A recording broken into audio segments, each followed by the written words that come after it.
Bonjour à tous, soyez les bienvenus à l'église Elim. Bienvenue pour louer, adorer notre Seigneur. Vous êtes les bienvenus dans la maison du Seigneur. C'est une joie de se retrouver entre frères et sœurs pour lui donner la première place parce que lui seul le mérite. Nous allons effectivement lui donner la première place en priant, demander à notre frère Maurice que tu puisses prier afin que le Seigneur soit le bienvenu et dirige ses mots. Amen. Seigneur Dieu Tout-Puissant, nous sommes devant toi. Tu connais nos pensées, tu connais nos cœurs, tu connais toutes choses, Seigneur. Aide-nous, Seigneur, à écouter ta voix aujourd'hui et tout remettre entre tes mains, nos soucis, nos préoccupations, pour que notre cœur soit entier à toi aujourd'hui.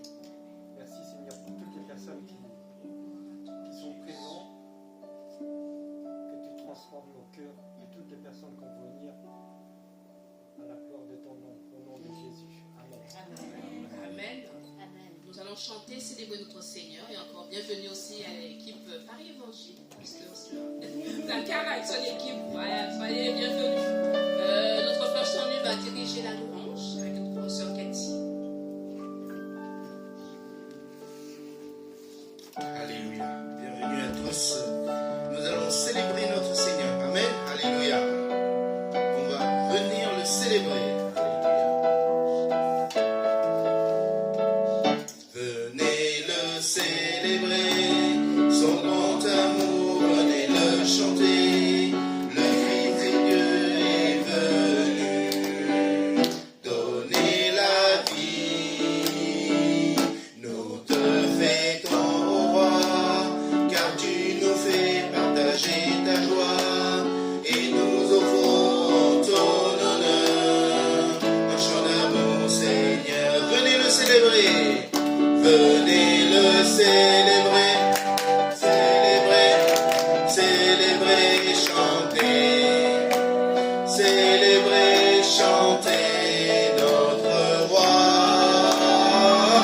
Venez le célébrer, célébrer, célébrer, chanter, célébrer, chanter notre roi. Venez le célébrer, son grand amour, venez le chanter. Le Fils de Dieu est venu donner la vie. Nous te fêtons au roi, car tu nous fais partager ta joie. Et nous offrons ton honneur, un chant d'amour, Seigneur. Venez le célébrer. Venez le célébrer, célébrer, célébrer, chanter, célébrer, chanter notre roi. Venez le célébrer, célébrer, célébrer, chanter, célébrer, chanter notre roi. Alléluia, on applaudit notre Seigneur. Ce matin de célébrer, Seigneur, parce que tu es notre Seigneur Jésus. Et nous avons cette grâce infinie que nous ne méritons pas, mais que tu nous donnes en abondance, parce que tu nous aimes d'un amour infini, Seigneur. Merci, Seigneur, sur le sceau de la grâce. Alléluia, Seigneur. Merci, Seigneur. Face à la mer, je vois tellement que je suis petit.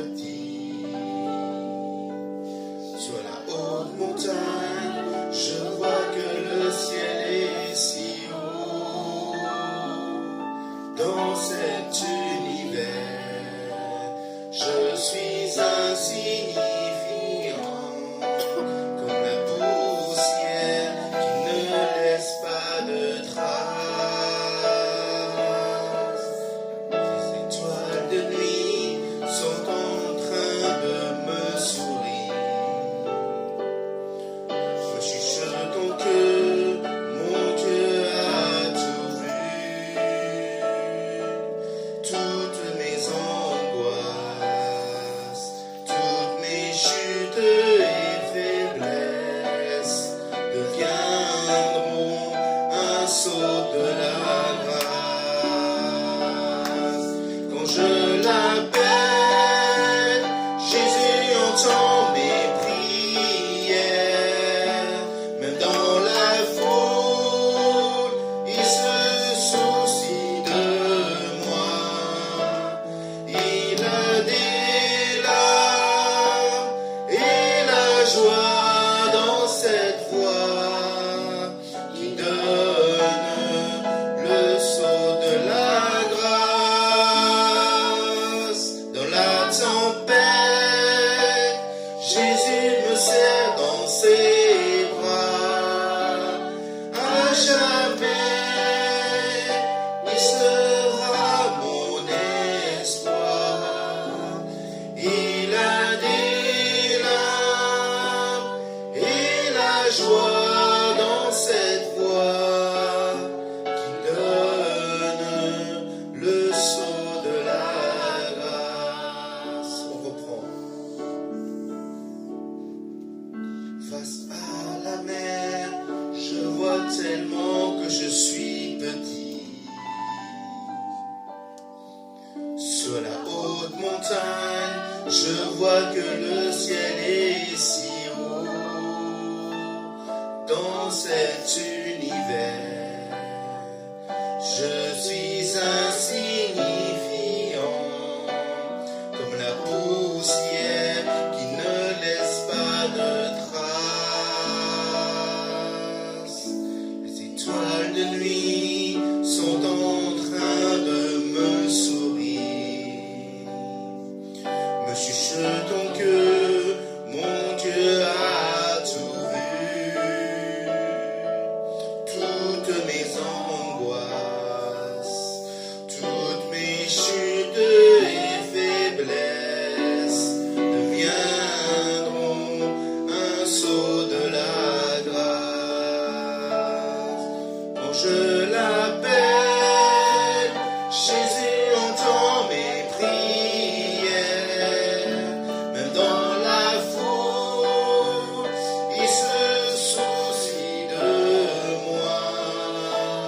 Il a des larmes et la joie dans cette voix qui donne le sceau de la grâce.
sous ta protection, Seigneur Jésus. Merci pour cette grâce, Seigneur. Même dans la tempête, dans nos inquiétudes. Nous avons peut-être subi des tempêtes dans nos vies, Seigneur, que ce soit spirituel, que ce soit physique, que ce soit dans le travail. Mais tu es là, Seigneur, à côté de nous pour nous secourir et pour nous donner cette perspective que tu es là, et que nous n'avons pas peur et que tu prends soin de chacun d'entre nous. Merci, Seigneur, pour tous tes bienfaits, Seigneur. Alléluia. Merci encore, Seigneur. Dans la tempête, Jésus me serre dans ses bras.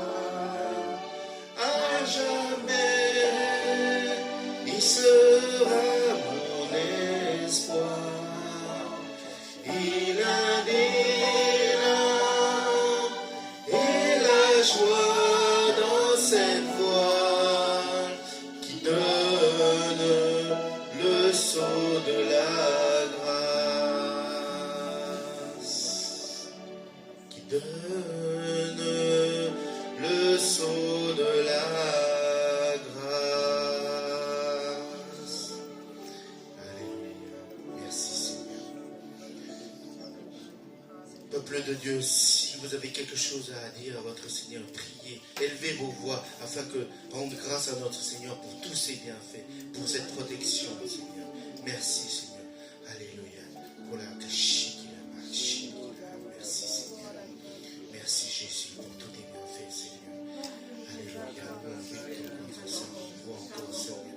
Que tu es celui qui est rempli de grâce. Ce sont de grâce tous les jours. Merci Jésus. Seigneur. Merci. Ta grâce nous suit. C'est là on va te rencontrer parce que Seigneur, tu prends soin de nous. Merci que tu marches sur la mer. Tu viens à nos rencontres et tu dis que ne crains rien. Je suis là. Tu es là, Seigneur. Tu es là. Merci, Gloire de Saint, Seigneur Jésus. Alléluia. Merci,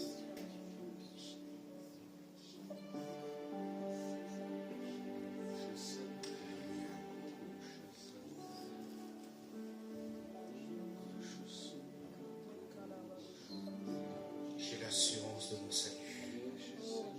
Seigneur, j'ai l'assurance de mon salut. Par ta présence, Seigneur. Tu m'as lavé, tu m'as racheté. Et ton esprit m'a régénéré. Amen. J'ai l'assurance de mon salut.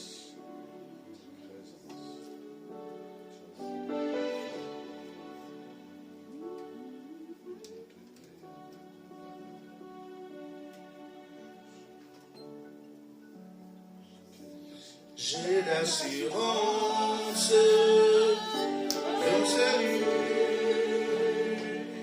par la présence du Seigneur Jésus. Son sang m'a lavé, m'a racheté, et l'Esprit Saint m'a régénéré. On prend.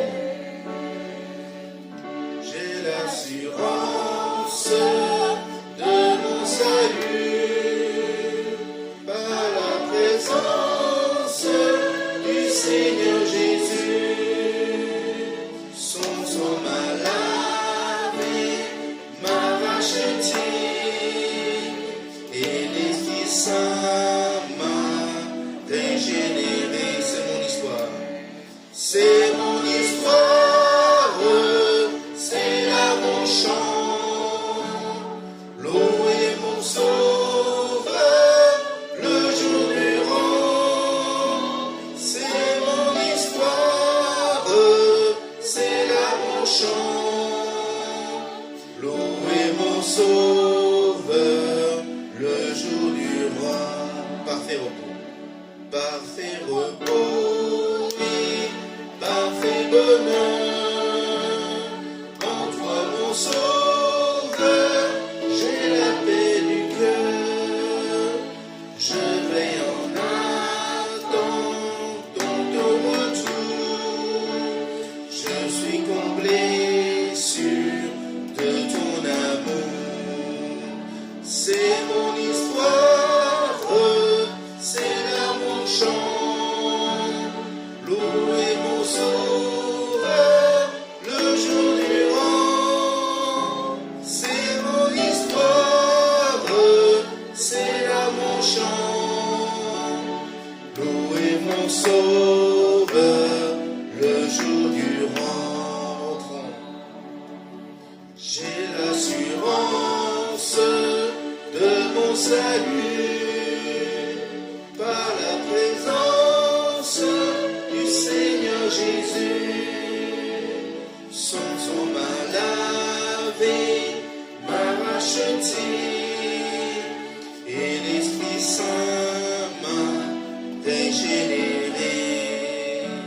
C'est mon histoire, c'est là mon chant.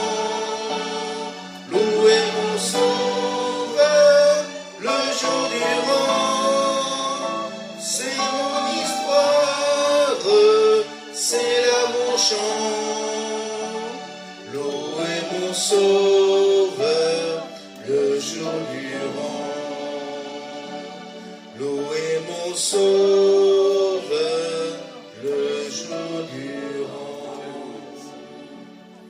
C'est mon histoire, c'est là mon chant. Loué sois-tu Seigneur. Merci encore Seigneur pour cette assurance que tu nous as mis en chacun d'entre nous dans notre salut en toi Seigneur. Nous sommes comblés de ton amour aussi Seigneur. Et nous voulons encore élever ton sein mon Seigneur. Seigneur, nous avons loué par l'adoration des chants. Maintenant, c'est le moment de louer notre Seigneur par l'adoration des offrandes. Tu nous as montré le chemin, tu nous as montré l'exemple de donner à notre prochain, donner aux personnes qui ont besoin de toi. Et aussi que cette bonne nouvelle que tu nous as mis en chacun d'entre nous ne soit pas seulement pour nous, mais soit partagée dans le monde entier. Je demande à la personne de l'accueil de passer dans les rangs si vous avez quelque chose à donner pour le royaume de Dieu. Et nous allons rechanter, venez le célébrer. Amen.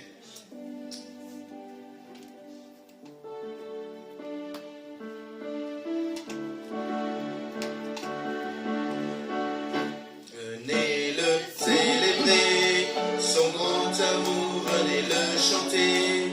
Le Fils de Dieu est venu donner la vie.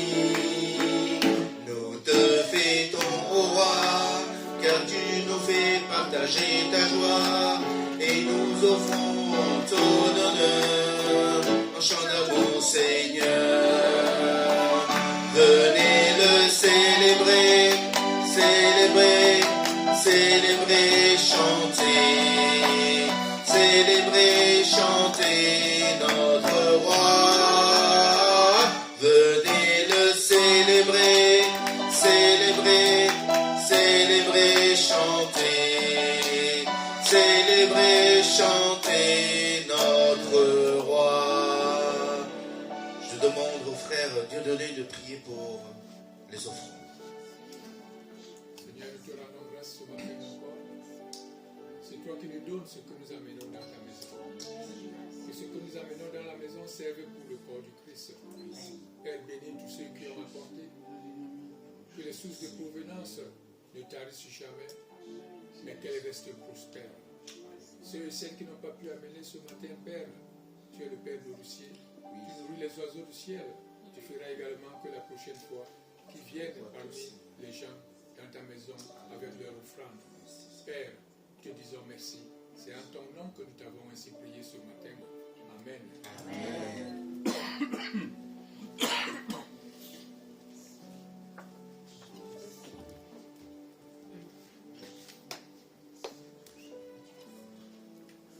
Merci, notre frère Samu. Merci à vous tous présents aujourd'hui pour louer et célébrer notre Seigneur. Nous allons passer aux offrandes, aux annonces. Ça commence. Non. Mais on offre perpétuellement des offrandes de l'orange au Seigneur. Ça. Voilà. Donc nous avons le plaisir de recevoir notre pasteur Steve Blacard aujourd'hui pour un message autour de la foi et la guérison. Et avec son équipe qui est aussi présente. Soyez bénis dans le nom du Seigneur et bienvenue encore. Des temps de rendez-vous durant la semaine.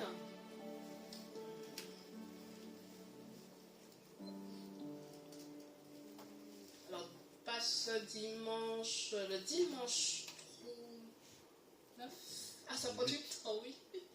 Dimanche 8 mars, nous allons poursuivre l'étude de Marc et nous allons étudier le chapitre 7. Donc c'est après le culte, nous prenons un temps pour le parcours des disciples pour partager autour de la parole de Dieu et c'est l'évangile de Marc, chapitre 7. Et vendredi, nous avons notre temps de prière via Zoom pour l'église. Voilà.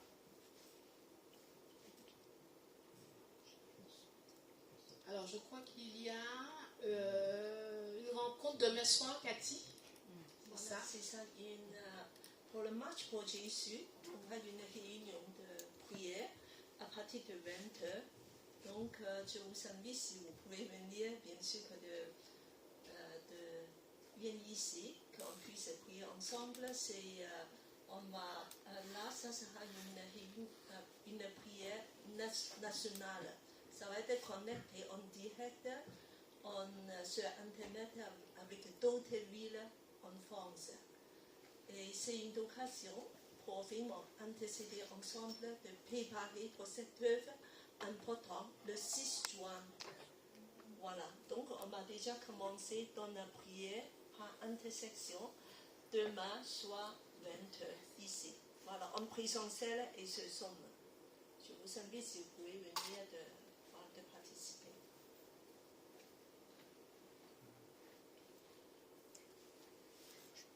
Voilà, ce matin, nous sommes très heureux d'avoir nos frères et sœurs et pasteur Steve parmi nous. On n'est pas trop nombreux, alors parce que finalement, il y a des jeunes qui sont partis en voyage cette semaine, et aussi qu'hier, il y a eu une conférence de femmes, et donc des femmes sont un peu fatiguées qui ont participé.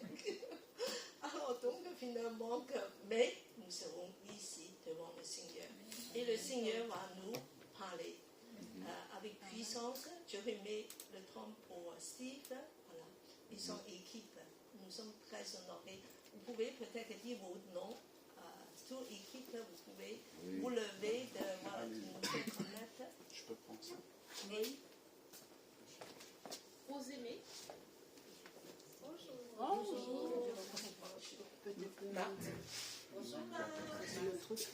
Mathieu.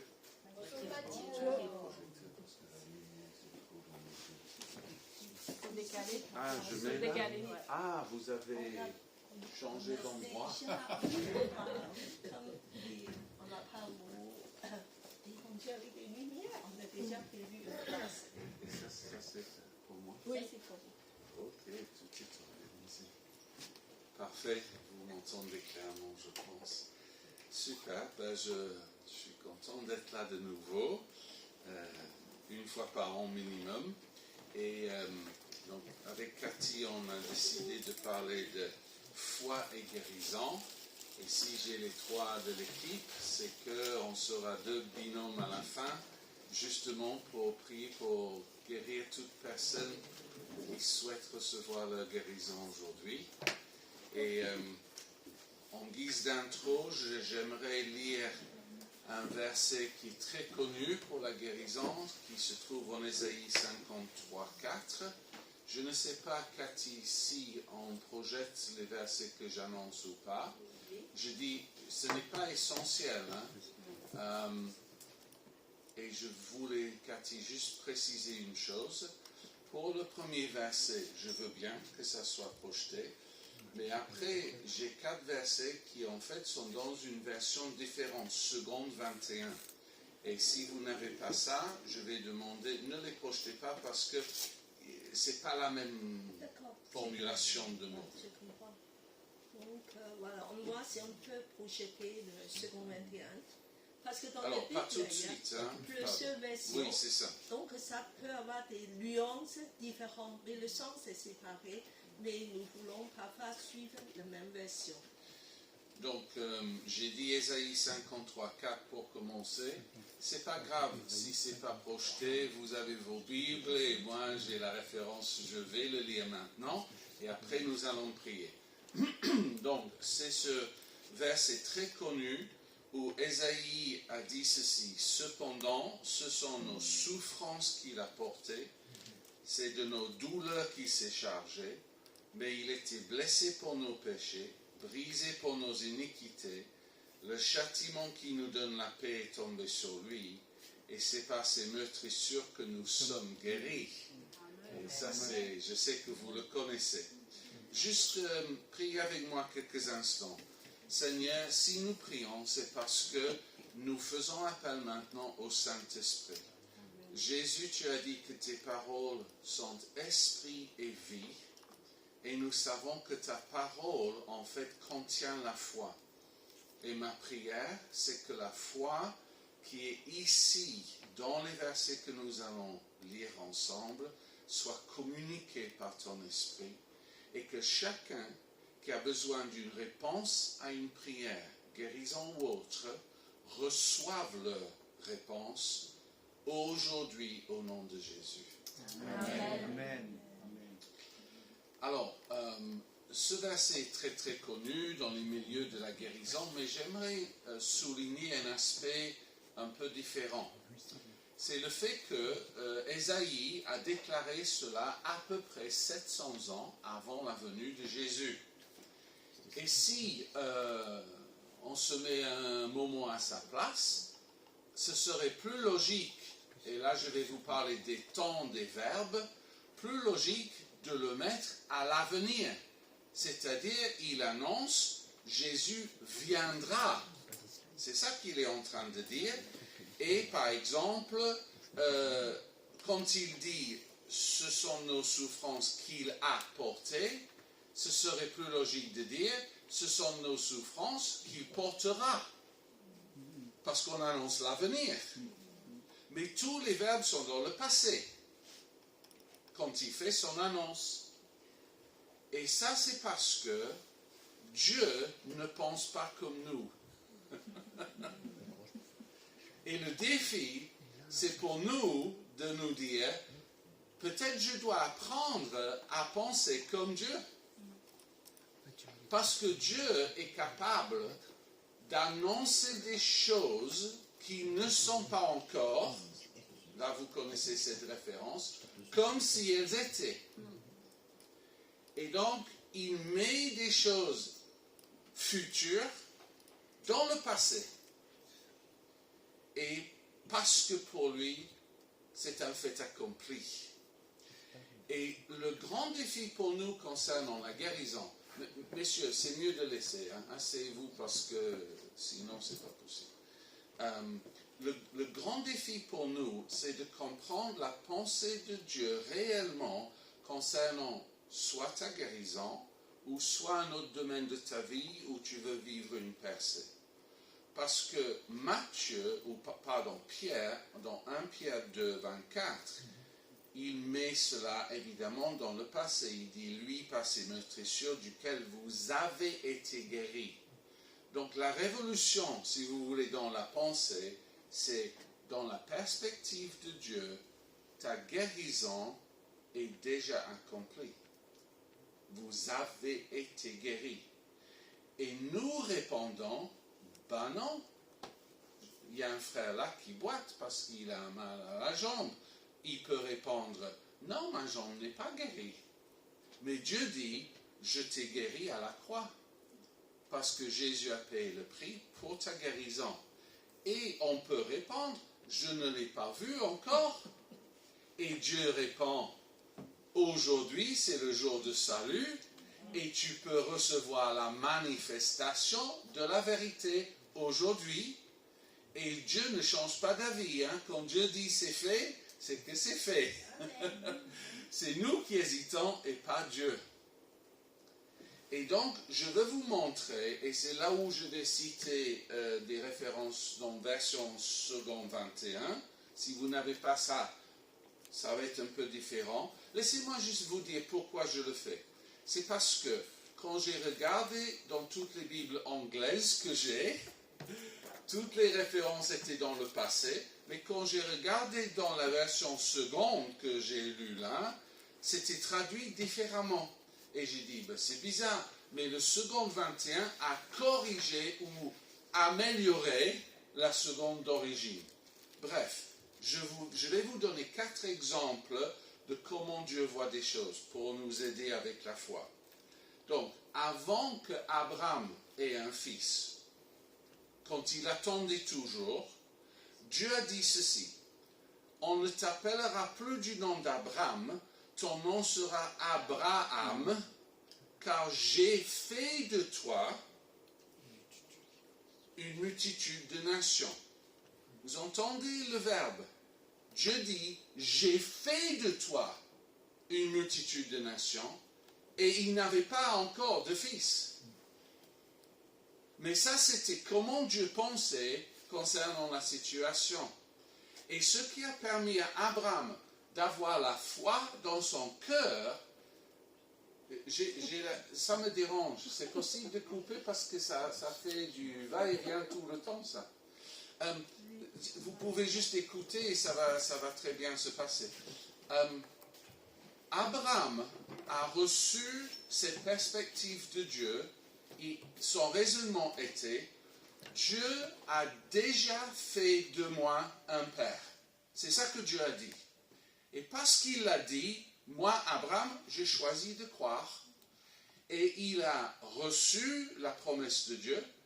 Et il a même annoncé à Sarah et à toute sa famille: mon nom a changé. Ne m'appelez plus Abraham. Appelez-moi Abraham, parce que je suis déjà par la foi père d'une multitude. Alors les gens pouvaient rigoler. Mais Abraham, tu n'as même pas un fils. Comment peux-tu être père d'une multitude? Parce que Dieu l'a dit.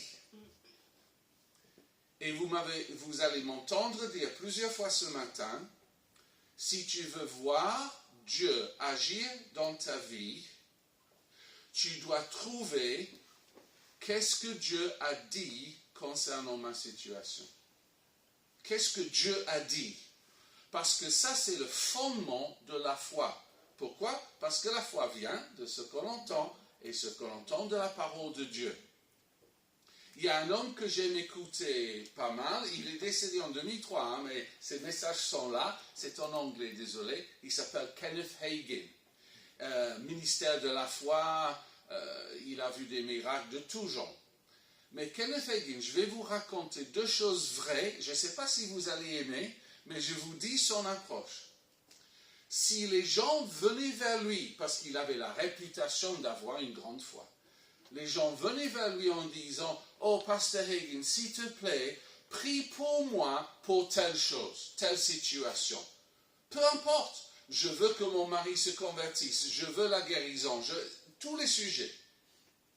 Lui, systématiquement, sa réponse était: sur quelle promesse de Dieu est-ce que tu te bases quand tu fais ta prière à ce sujet? Et si le chrétien répondait: ben, j'en ai pas, j'ai pas spécialement une promesse de Dieu, il disait: je ne prierai pas.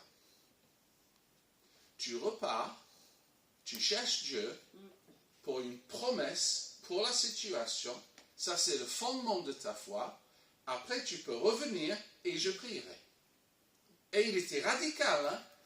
Non, il disait sans promesse, non, parce que tu n'as pas la foi, tu n'as pas une base de foi suffisamment solide pour persévérer dans ta prière. De même, quand les gens venaient pour la guérison, il leur posait une question: qu'est-ce qui va se passer quand je t'impose les mains? Tous ceux qui disaient je serai guéri, il a dit on y va, tu seras guéri, et ils étaient guéris. Mais ceux qui répondaient je ne sais pas, j'espère que Dieu fera quelque chose, il disait asseyez-vous, écoutez l'enseignement, et quand la foi surgit dans ton cœur, reviens. Il ne priait pas pour les gens qui étaient uniquement dans l'espoir. Il disait l'espoir c'est le début, mais la foi c'est la finalité. Radical. Certains n'aimaient pas ça, mais les résultats étaient là. Des dizaines de milliers de guérisons étaient là. Je vous donne un deuxième exemple. C'est quand Israël allait prendre possession de la terre promise, Dieu a dit ceci à Moïse, je cite Deutéronome 1:8, il a dit à Moïse: regarde, j'ai mis le pays devant vous. D'autres traductions: je t'ai donné ce pays, entrez-y et prenez possession. Donc vous comprenez la pensée de Dieu. C'est déjà fait, le pays vous appartient, mais vous devez entrer et prendre possession. Ça, ce que je viens de vous dire là, c'est un principe pour tous les domaines de ta vie. Si vous pouvez entendre ça de la part du Saint-Esprit, peu importe ce que tu veux dans ta vie ou les sujets de prière que tu as, Dieu dit, tu trouves une promesse, cette chose t'appartient. Avant de voir. Et quand tu as la promesse, tu entres et tu prends possession. Et donc, Moïse était capable de dire, on y va. Dieu nous a donné le pays. On va certainement vaincre les géants. Dieu n'a jamais dit, il n'y aura pas d'obstacle, il n'y aura pas de géants. Non, ces choses étaient réelles. Mais trop souvent, les chrétiens veulent quelque chose, ils commencent timidement à prier, et quand ils voient le premier géant, ils disent, ouh, j'aime pas ça, j'ai pas la force, et ils abandonnent. Donc c'est pour ça qu'on a besoin d'une parole de foi pour persévérer comme eux ils ont fait. C'était la même chose quand Dieu a dit ceci à Josué. Tout lieu que vos pieds fouleront, je vous l'ai donné, comme je l'ai dit à Moïse. Donc Josué avançait en se disant, chaque fois que je place mon pied, ça m'appartient. Je vais dans mon lieu de travail, ça m'appartient. Je vais chez moi, ça m'appartient. Moi, j'ai des témoignages de personnes dans notre église à Paris Évangile. Je peux dire Magali pour que vous sachiez de qui je parle. Elle avait des soucis de travail, l'ambiance était toxique, elle entend ce principe, elle a décidé, maintenant, je vais 5 minutes, 10 minutes plus tôt dans mon lieu de travail et je libère la paix de Dieu et je déclare que l'ambiance change au nom de Jésus et je prends par la foi l'autorité de Dieu dans ce lieu. Tout a été transformé. Tout a changé. La paix est revenue, la toxicité est partie, des solutions de Dieu sont venues parce qu'elle a pris position. Et je peux multiplier les exemples de cela. C'est une vérité pour tous ceux qui reçoivent la parole. Et le dernier, avant la prise de Jéricho, Dieu dit, regarde, il dit à Josué, je t'ai livré Jéricho, son roi, ses vaillants guerriers. Je t'ai livré. C'est avant. C'était déjà fait. Et tout ce qu'il fallait faire, c'est écouter quelle est la promesse de Dieu. Ben, vous marcherez 5, 6 fois, la 7e fois vous ferez ceci, et puis vous allez y entrer. Alléluia. Mais c'était déjà acquis, avant qu'il commence à marcher. Le marché, c'était, on va dire, si je traduis pour nous, c'est juste, je persévère avec la parole que j'ai reçue. Je fais ce que Dieu a dit. Eux, ils n'ont pas déclaré. C'était marche silencieuse pendant 6 jours, parce que nos paroles sont tellement puissantes. Je pense que Moïse ne voulait pas prendre le risque de leur laisser parler. Leur crainte est, vous avez vu la taille des murs de Jéricho, vous avez vu leurs vaillants guerriers. Si tu commences à parler comme ça, tu es en train de miner ta foi. Il vaut mieux se taire et pour voir Dieu agir. Et ce que je veux aussi relever, c'est qu'à 2 reprises, surtout quand il parlait d'abord à Moïse et à Josué, Dieu a mis un mot avant sa promesse. Je vais juste le redire. Dieu a dit, regarde à Moïse, j'ai mis le pays devant vous. Et à Josué, regarde, je t'ai livré Jéricho. Mais qu'est-ce que ça veut dire, regarde? Parce que si vraiment ça veut dire juste avec nos yeux physiques, je regarde, il n'y a rien qui s'est passé. Donc je regarde quoi? Tu regardes les promesses, tu regardes ce que j'ai dit, tu regardes ma fidélité, tu regardes ma bonté, tu regardes ma puissance, mon amour, mon affection pour toi, ma capacité d'intervenir.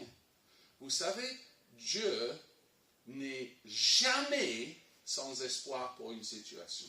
Amen. Jamais. Tu n'entendras jamais Dieu dire, ah là, cette situation-là, alors là, c'est trop pour moi. Il ne le dira jamais parce qu'il peut seulement dire la vérité. Et la vérité, c'est que Dieu est toujours capable et désireux d'intervenir. Mais peuple de Dieu, je veux vous aider. Trouve la parole de Dieu pour la situation. Trouve la promesse de Dieu. Parce que ça, c'est comme un rocher sur vos pieds. Et c'est très puissant. Alléluia pour ça. Et donc, vous avez ce principe que Dieu déclare des choses qui ne sont pas comme si elles sont. Et c'est ça que je voudrais voir maintenant en Marc 5. Donc là, dans vos Bibles, le passage principal, mais je prendrai juste un quart d'heure, c'est Marc 5 à partir du verset 25. Juste le temps que vous cherchez, si vous arrivez, essayez juste d'écouter une citation. J'écoute souvent quelqu'un qui s'appelle Steve Backlund. C'est pas un membre de ma famille. Juste sa citation, il dit « La vie de nombreux chrétiens changerait radicalement s'ils cessaient d'utiliser leurs paroles uniquement pour décrire leur présent, mais les utiliser comme Dieu le veut pour façonner leur avenir. » Si je dis ça simplement, tu as quelqu'un qui souffre et qui est toujours en train de dire « Regarde combien je souffre, regarde ma difficulté, regarde les ennuis que j'ai, regarde, en gros ce que fait l'ennemi ou les angoisses de la vie. » Et Dieu dit « Tes paroles sont puissantes, surtout si tu te mets d'accord avec ma parole. Donc je t'encourage à parler différemment et à commencer à déclarer « Je vais vivre autre chose. Dieu interviendra. Dieu a promis, et selon la situation. » Et plus tu déclares ce que Dieu déclare, plus tu verras l'intervention de Dieu dans ta vie. Alléluia pour ça. Ok, Marc 5, 25. On va lire 6 versets en tout. C'est très très connu, mais c'est des principes qui nous intéressent. Or, il y avait une femme atteinte d'une perte de sang depuis 12 ans. Elle avait beaucoup souffert entre les mains de plusieurs médecins. Elle avait dépensé tout ce qu'elle possédait et elle n'avait éprouvé aucun soulagement, mais elle était allée plutôt en empirant. Ayant entendu parler de Jésus, elle vint dans la foule par derrière et toucha son vêtement, car elle disait « Si je puis seulement toucher ses vêtements, je serai guérie. » Au même instant, la perte de sang s'arrêta et elle sentit dans son corps qu'elle était guérie de son mal. Jésus connut aussitôt en lui-même qu'une force était sortie de lui et se retournant au milieu de la foule, il dit « Qui a touché mes vêtements ?» Et pour faire plus vite, aller jusqu'au verset 34, mais Jésus lui dit « Ma fille, ta foi t'a sauvée, va en paix et sois guérie de ton mal. » Donc, cette dame vraiment représente, désolé de le dire, mais pas mal de chrétiens que j'ai croisés. Parce que c'est marqué qu'elle souffrait depuis longtemps et que son premier réflexe avait été d'aller voir les médecins. Alors, elle était peut-être aussi, enfin, sûrement une croyante d'Israël, mais elle s'est tournée d'abord vers la médecine. D'ailleurs, elle a tout dépensé et elle allait pire qu'avant. Et donc, vous imaginez, on va dire, son désespoir. Vous pouvez imaginer sa déception, une pression financière en plus. Donc, c'est vraiment un cas de figure qui est pénible pour cette dame. Et c'est à ce moment-là on découvre qu'elle a entendu parler de Jésus. Alors, je n'ai pas besoin de le dire, Mais chacun ici, vous avez entendu parler de Jésus. Ça, c'est certain. Et donc, elle a commencé à raisonner différemment. Le fait que Jésus guérissait les malades a semé un espoir d'abord en elle. Parce qu'on n'a pas tout le processus. On ne sait pas à quel moment l'espoir est devenu la foi. Mais on va pouvoir identifier la foi. Et donc cet espoir lui a permis de dire, ok, si je peux aller vers lui, si je peux toucher, comme on a lu, je crois que quelque chose va se passer. Alors, si vous souffrez aujourd'hui, ça ne devrait pas être compliqué pour nous de raisonner de la façon suivante. Jésus a guéri tout le monde de son vivant. Jésus est vivant et il a promis d'être présent. La Bible dit que par les meurtrissures de Christ, nous avons été guéris. Donc ça veut dire que parce que Dieu n'a pas de favori ou de préféré, toute personne dans cette salle qui dit « il suffit que je touche Jésus et je serai guéri ». Jésus n'a pas changé, Jésus est présent.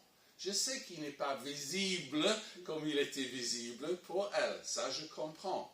Mais c'est pour ça que la Bible dit, vous avez tous reçu une mesure de foi. Vous avez suffisamment de foi pour dire, quand quelqu'un prie pour moi, c'est Jésus qui me touche.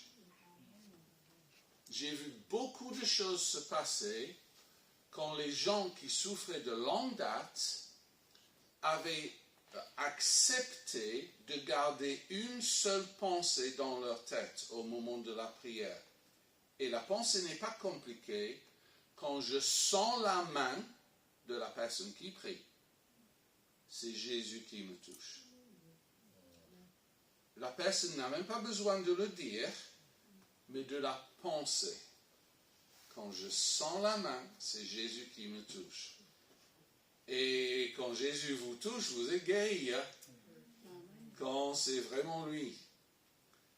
Hier samedi matin, j'étais dans une école biblique de l'église Bon Berger avec le pasteur Robert Baxter. Quelqu'un connaît cette église? Vous avez entendu? 3. Ok, c'est pas grave. C'est à Saint-Denis, la plaine Saint-Denis.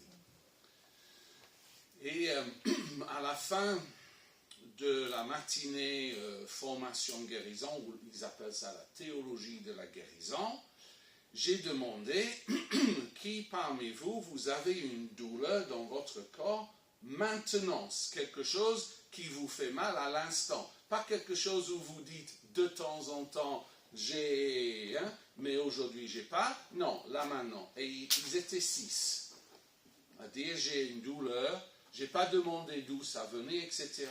J'ai dit ok, venez devant. Et puis j'ai demandé que 2 autres étudiants, parce qu'ils étaient quoi, une trentaine peut-être on va dire, que 2 autres étudiants viennent pour prier et guérir les 6 qui étaient là.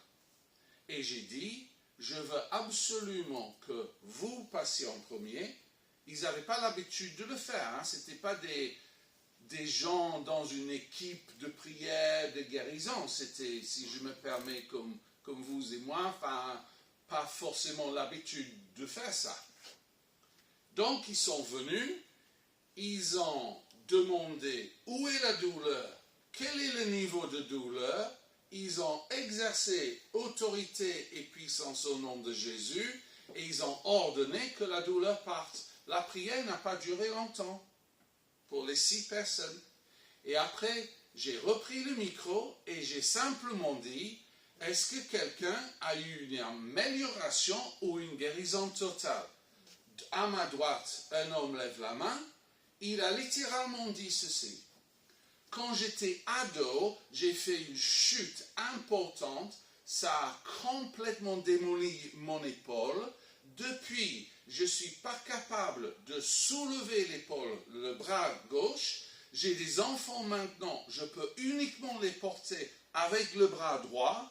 Les médecins disent que les dégâts sont trop importants pour m'opérer, je souffre tout le temps, ou du moins, je souffrais. Et il a dit, regardez maintenant, et plus de douleur, tout le mouvement revenu, après une prière d'1 minute, de 2 personnes qui n'avaient pas prié avant dans leur vie.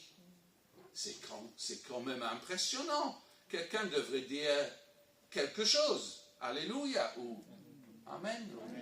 Quelque chose. Il était dans la joie. La personne à côté de lui a levé la main. Ben moi aussi, j'avais douleur au genou. Je ne me rappelle plus. Je suis totalement guéri. 3e personne, totalement guéri. 4e, 5e, 6e. Tous ont témoigné, guérison totale, plus rien qui restait. J'ai dit, je suis au chômage.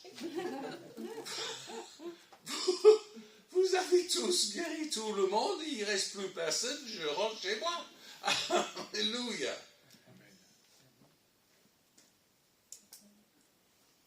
Et cette dame, et je reviens à la dame avec la perte de sang, n'est-ce pas? Cette dame arrive à se dire quelque chose. Et je vous pousse juste à réfléchir un instant. Parce que dans l'évangile de Matthieu, on parle de la même histoire. Et Matthieu est encore plus précis. Il dit ceci, car elle se disait en elle-même, si seulement je peux toucher son vêtement, je serai guéri. Donc la question qui se pose, comment est-ce que Matthieu ou Marc peuvent savoir qu'est-ce qu'une femme pense en elle-même et qu'elle ne dit pas? Ben, on est d'accord, les évangiles sont inspirés par le Saint-Esprit. Donc, ce n'est pas inventé, c'est la vérité. Donc, moi, ma conclusion, le Saint-Esprit a révélé à Matthieu et à Marc, c'est très important d'écrire ce que la dame pensait. Il faut souligner, il faut mettre ça dans le récit, parce qu'en fait, c'est la clé de sa guérison. Toi, tu as un discours intérieur. Tu te dis des choses que tu ne dis pas à haute voix. Si quelqu'un ici, et je vous accuse de rien, mais si quelqu'un ici n'est pas convaincu de la guérison divine de Dieu, vous m'écoutez, mais intérieurement c'est « Oh, mais moi j'ai prié plein de fois, j'ai pas vu. Oui, mais moi je connais quelqu'un qui est mort quand j'ai prié. Oui, mais... » Et vous avez un discours intérieur, parce qu'on est humain et on a droit à nos pensées, etc. Mais Dieu dit, si tu veux ta guérison, je t'invite à penser comme moi. Ça, c'est notre défi. Parce que, pardon mon frère, mais juste parce que je sais que tu as un problème à la jambe, hein, je ne te cible pas pour une autre raison. Quand Dieu te voit, Dieu dit, ça fait trop longtemps cette souffrance. Dieu dit, je veux guérir. Dieu dit, je suis capable de guérir. Dieu dit, je désire guérir. Dieu dit, je n'ai jamais créé cet homme pour continuer avec cette souffrance. Et Dieu dit, je vais semer la foi dans son cœur. Parce que si il arrive à dire, quand quelqu'un m'imposera la main, c'est Jésus qui me guérit, là, la foi libérée va permettre l'action de Dieu. Mais je ne connais pas ce frère du tout, et je ne sais pas s'il pense comme ça ou s'il est capable de penser ça. Je vais découvrir la fin. Mais je vous raconte une autre histoire. Il y a 3 semaines, je suis allé à Lyon, à l'AMG, pour une soirée miracle et guérison. Et avant la réunion, il y avait une réunion de prière, à peu près le même nombre de personnes comme nous sommes là, pour préparer la réunion. il y avait un homme qui a reçu une parole qu'il m'a donnée. Il a dit publiquement, je te vois comme un paratonnerre. Je vois la puissance de Dieu qui vient du ciel, qui passe par toi et qui guérit les gens. Alors, la vérité, parce que je préfère, je me suis dit, je comprends l'image, c'est une belle parole, je comprends le principe, parce que c'est comme ça pour chaque personne qui prie. Ce n'est pas notre puissance, c'est la puissance de Dieu. Tout le monde sait ça. Et ce que nous voulons, c'est être le canal pour la puissance de Dieu. Donc, j'ai dit Amen, j'ai dit merci, mais je n'ai pas pensé plus que ça. J'ai presque oublié. Excusez-moi, je suis vrai. J'ai presque oublié. Sauf que, après mon message, j'ai commencé à prier pour les personnes malades. Et je ne vous dis pas ma surprise, parce que Dieu m'a permis de voir quelque chose avec les yeux de mon cœur ou les yeux de mon esprit. J'ai vraiment, eux, ils peuvent le dire, j'ai pas l'habitude de ça. Je vois un peu, mais je suis jaloux des chrétiens qui voient beaucoup. Mais ce qui s'est passé, j'ai mis ma main, il y avait une dame qui avait très mal à la hanche, elle boitait, etc. J'ai mis ma main et d'un coup, j'ai vu une éclair. C'est un éclair? Un. Merci. Parce que sinon on le mange. C'est ça. C'est ça. C'est ça. J'ai pas vu une éclair. Changez de pensée. J'ai vu un éclair brillant, très courtement, dans sa hanche. J'ai dit, ouh, paratonnerre. J'ai dit, madame, Dieu a agi. Elle a dit, ah oui, j'ai senti. Et puis elle a testé, ah j'ai plus mal, oh je peux marcher droit. J'ai dit, personne suivante, boum, éclair. Chaque fois que je voyais un éclair, les personnes étaient guéries. Ah, j'ai dit, Seigneur, paratonnerre. Ah non, j'irai dans le monde entier si c'est comme ça. Hein? Parce que, waouh! Et je ne sais pas si, pour ne pas exagérer, hein, une douzaine, on va dire, parce que toute la salle ne s'est pas avancée, mais minimum douzaine, peut-être quinzaine de personnes guéries par, on va dire, les éclairs de Dieu. Ah! Qui voudrait ça quand il prie? Que mon équipe, bon, ben, je vais bénir mon équipe alors. Ça va être comme ça. Donc, je reviens à cette femme. Parce que le Saint-Esprit est en train de te souligner que ce que tu penses est la clé non seulement de ta guérison, mais aussi de son intervention dans d'autres domaines de ta vie. Si ton discours intérieur c'est Dieu interviendra parce que Dieu a promis ceci. Dieu le fera parce que la Bible dit ceci. Dieu voit ça. Il sait ce que tu penses. Hein. Tu ne peux pas cacher tes pensées de Dieu. Tu peux les cacher des pasteurs, mais pas de Dieu. Et Dieu veut t'exaucer. Ce que je dis n'est pas limité. Et parce que, en fait, si je vous pose une autre question, à quel moment pouvons-nous savoir ce que quelqu'un pense? Soit c'est parce que la personne parle, parce que Jésus a dit du surplus ou de, je ne sais pas quel, the overflow of the heart en anglais, l'abondance, on dit, merci beaucoup. De l'abondance du cœur, la bouche parle. Donc, ça veut dire, tu pourrais dire à un pasteur, ah, pasteur, je suis vraiment convaincu que, allez, je vais inventer, que ma fille va guérir de telle chose, oui, je suis en confiance. Et puis après, le pasteur t'entend parler avec un autre membre de l'église. Oh, je suis vraiment désespéré. Ah, je ne sais pas du tout si je verrai Dieu. Je pense que je vais devoir l'amener à l'hôpital. Ah non, tu as démoli ta foi par tes paroles. Et en fait, tes paroles ont révélé l'état de ton cœur. Ce n'est pas une critique, c'est juste la vérité. Ce que tu dis te montre ce que tu crois vraiment.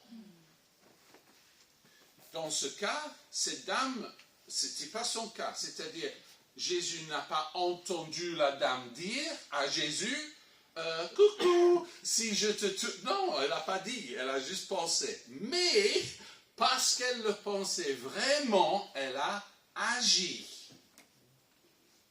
Elle était interdite d'aller dans une foule avec la perte de sang. Elle était considérée comme impure spirituellement. Elle s'est dit, peu importe, je vais frayer un chemin vers l'exaucement, vers Jésus. Je mets de côté les obstacles. Elle était sûrement faible physiquement. Vous savez, juste écoutez un verset, je vais vous le lire. C'est juste dans le chapitre plus tôt, en Marc 3, et verset, je veux le trouver. Ah oui. C'est le verset 10. C'est marqué, comme il, c'est Jésus, guérissait beaucoup de gens, tous ceux qui avaient des maladies se jetaient sur lui pour le toucher. Se jeter. Vous avez vu un film de la vie de Jésus? Lève la main si tu as vu un film qui raconte la vie de Jésus-Christ. Ok. Moi, j'ai jamais vu un film où la foule se jetait sur Jésus pour être guéri.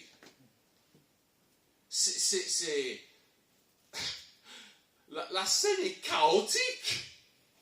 Parce que tous ceux qui ont compris qu'en touchant Jésus, ils allaient guérir, et que vous avez 10 000 malades autour de Jésus,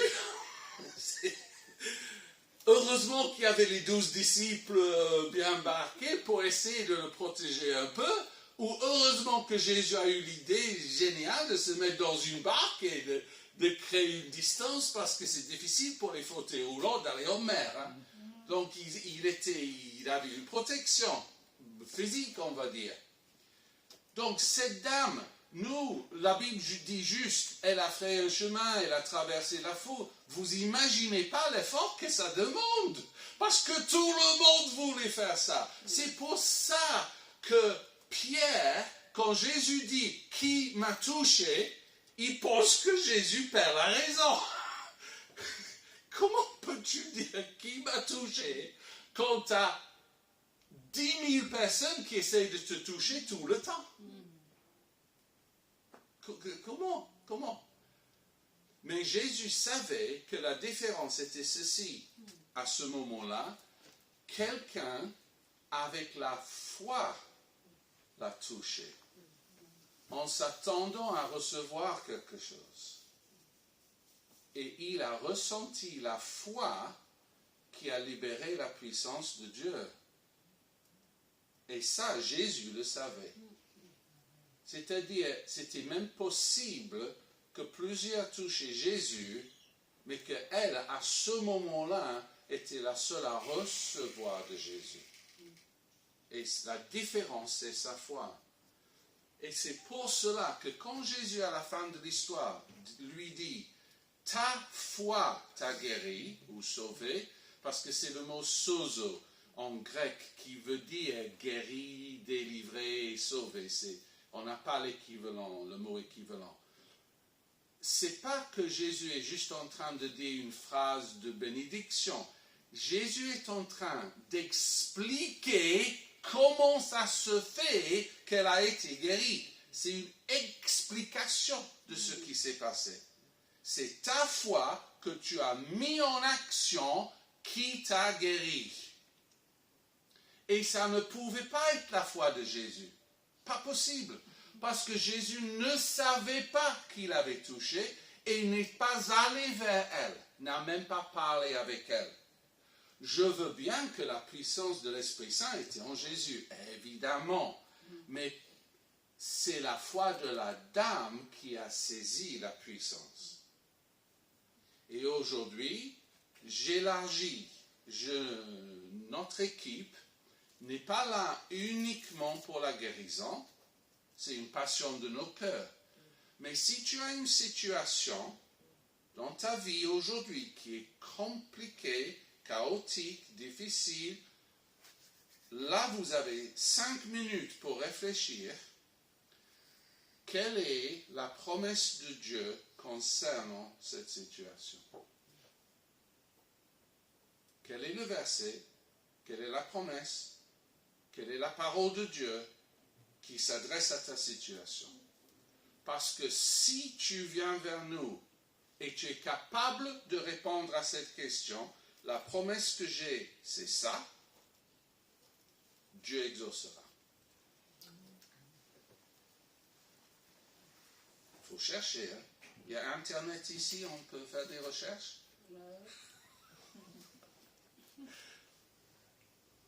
Parce que des demandes floues. J'ai des chrétiens qui viennent vers moi, je pose ma question, qu'est-ce que Dieu va guérir en toi? Oh pasteur, si tu savais, j'ai est-ce que vous avez une demi-heure pour toute ma liste? Non. Parce que tu es en train de regarder le problème et tu dois lever les yeux pour regarder la solution. Jésus est ici. Tu peux le toucher. Tu peux croire avec moi que quand tu sens ma main, c'est Jésus qui te touche. Nous sommes des privilégiés, mes frères et sœurs, parce que nous avons accès à une solution divine pour tous les domaines de nos vies. Quelqu'un devrait dire Amen. Amen.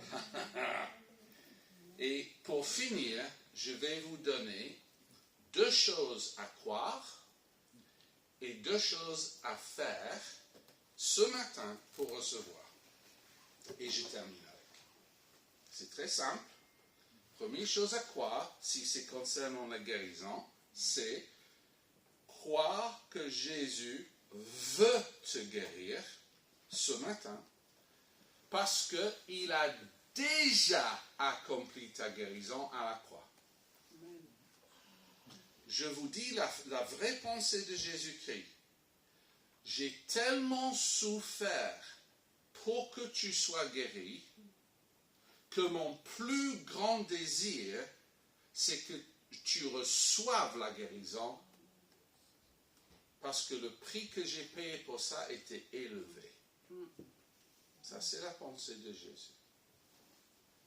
Deuxième chose à croire, c'est que parce que c'est la volonté de Jésus, soit de te guérir, soit d'intervenir dans ta situation, soit la liste que je dis, les domaines de ta vie, exerce ta foi pour croire qu'il veut déclencher quelque chose ce matin, pas à un autre moment.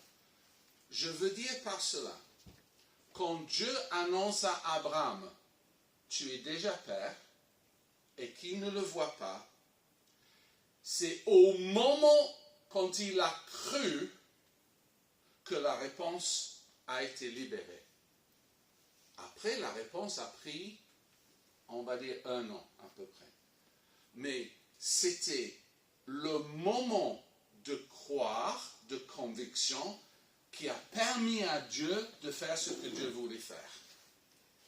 C'est pour ça que concernant la guérison, Dieu a dit, je suis l'Éternel qui te guérit. Parce que je suis, c'est maintenant. Pas je serai un jour. Non, je suis maintenant. Donc ce sont les 2 choses à croire. Les 2 choses à faire, la première c'est, fais une déclaration de foi. Alors, ça peut être dans ton cœur, ce discours intérieur, ça peut être à haute voix.